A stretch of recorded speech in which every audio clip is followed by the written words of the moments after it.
What is the obstacle that you are avoiding? And me too.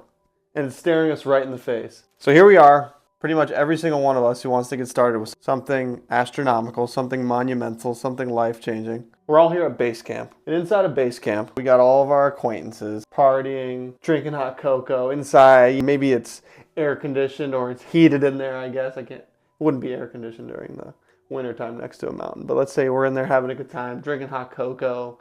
Maybe the hot cocoa is spiked with some good stuff. We're all getting drunk. We're having a good time. But you're in there, and there's a window here. Let's say there's a window here. You can see out that window. You can see that mountain. You can see that thing that you're avoiding. The thing that you tell yourself that you want to get started on. But you have everybody else in base camp comfortable trying to bring you down. Once you finally decide to take a step out of base camp, now you're outside. Let's say you're here now, and it's cold, baby.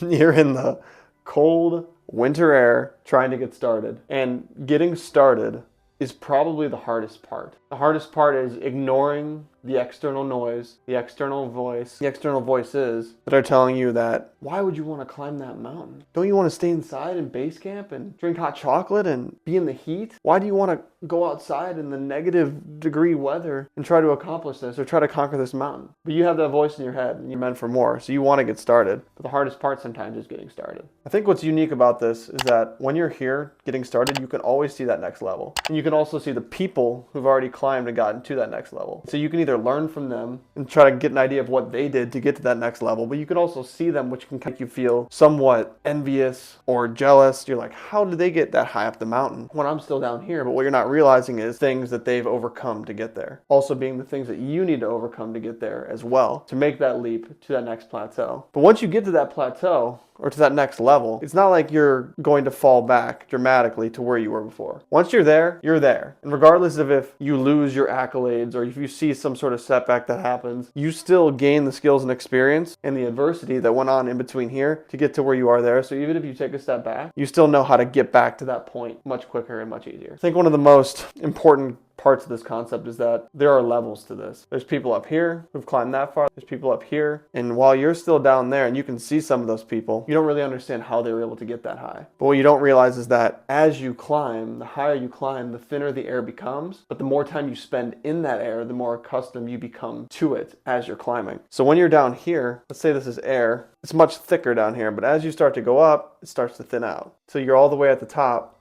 and you can hardly see it, because the air is so thin. But the people up there at the very top have spent the most time climbing the mountain. And the more time that you spend climbing the mountain without getting up and going back down, the more accustomed you become to being able to breathe that thin air. The more of a rare breed you become. So as you start to climb, there's always going to be obstacles in between these. No matter how hard you try or how high you get, there's always going to be adversity in between these. And as you get higher, since that air is thinner, these adversities, these difficulties are going to be more difficult. But you are going to be better accustomed to overcoming them, even if they are greater and larger difficulties or larger setbacks or larger obstacles that you have to deal with or contend with. And as you climb, no matter how high you climb, you can always still see the people from base camp. Now you might not be able to hear them. The higher you get, the less you can hear them, the more you're able to drown out that noise. Maybe they're still yelling at you. Maybe they're still trying to bring you down to their level. When you're here, you can hear them a lot clearer and you can hear what they're saying. You aren't meant for more. Please come down here and be comfortable with us because we don't want to climb the mountain that we are too scared to climb. And that's why people get upset at you when you start to climb the mountain, because they know that they're probably just as capable of doing it too, but they won't do it. And when they see you do it, they project onto you. And the satisfaction of the climb itself is so much more valuable than the destination. And I think this is why when people do get to the destination, they feel unfulfilled.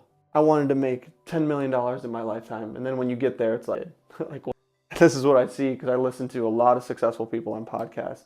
You see unfulfilled people. But what you realize is that the climb itself, the adversities that were overcome, the difficulties, the challenges, the hardships that were pushed through, are what define that person and what give them satisfaction, not necessarily that end result, which would be climbing the mountain. But I don't even know if somebody's able to actually scale the entire mountain, because as you get higher on the mountain, you realize that there's more and more and more that you can do and that you can become.